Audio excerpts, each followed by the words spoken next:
Bonjour. Tu vas bien? Oui. Bonjour Camille. Pour toi, c'est quoi l'école? Ouf, c'est une grande question. C'est quoi l'école? Oui.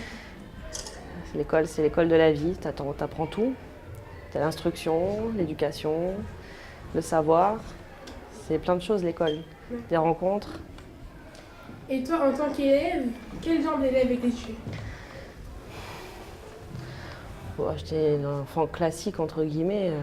J'étais jamais en retard, jamais collé. J'avais des plus ou moins bonnes notes suivant les matières. Pour toi, c'est quoi le décrochage scolaire? Alors le décrochage scolaire, c'est quand, pour moi en tout cas, c'est quand on voit un gamin qui n'arrive pas en fait à concevoir c'est quoi concrètement l'école, qu'est-ce que ça peut lui apporter, qui se rend compte en fait qu'il n'a pas sa place en fait. Il faut savoir que quand tu rentres dans l'école, tu es une personne avant tout. Tu es un collégien certes, tu as une identité de collégien quand tu rentres dans le collège, mais tu es aussi un individu avant tout. Et le problème c'est ça, c'est qu'aujourd'hui, moi c'est ce que je constate, c'est que tu n'as pas de lien entre justement la vie de tous les jours et ce qui se passe dans l'école. Il y a un décalage et souvent c'est ce qui se ressent sur les élèves. Et en plus de ça, c'est un peu compliqué quand on est au collège, parce que le décrochage scolaire commence aussi sur le fait qu'on n'arrive pas à comprendre ce qu'on te demande, parce que toi-même tu ne sais pas concrètement ce qu'il faut faire. Et qu'est-ce que ça te fait de voir des élèves décrocheurs? Bah, ça me fait mal pour eux, parce que je sais très bien que c'est pas forcément ce qu'ils demandent à la base.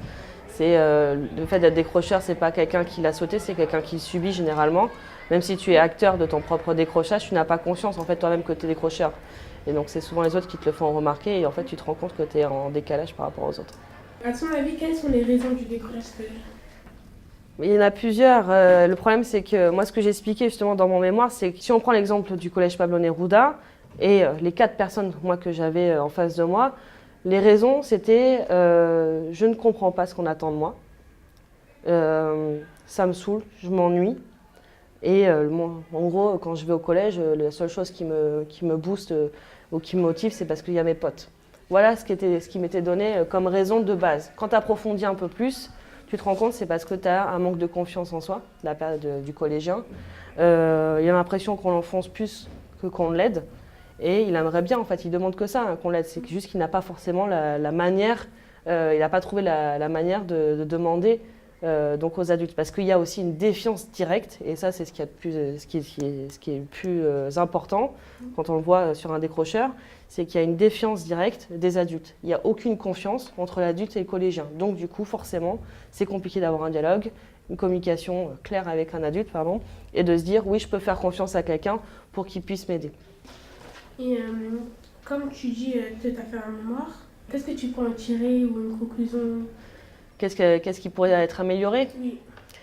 Le fait de vouloir donner envie à un jeune d'apprendre et de lui faire comprendre pourquoi l'école aujourd'hui est fondamentale. Ce n'est pas juste une question d'obligation d'aller jusqu'à 16 ans, de passer ton brevet ou passer ton bac, c'est de lui faire comprendre la nécessité, en fait, la nécessité de se construire dès maintenant. Parce que si tu ne te construis pas maintenant, tu auras des séquelles plus tard, c'est beaucoup plus compliqué, tu es obligé de revenir en arrière, tu peux demander à d'autres personnes qui ont eu un parcours pas forcément classique, qui ont été obligés de reprendre des études derrière parce qu'ils se sont rendus compte, bah oui, ils étaient obligés d'avoir le bac pour pouvoir continuer, etc. Toi, c'est quoi être une assistante d'éducation?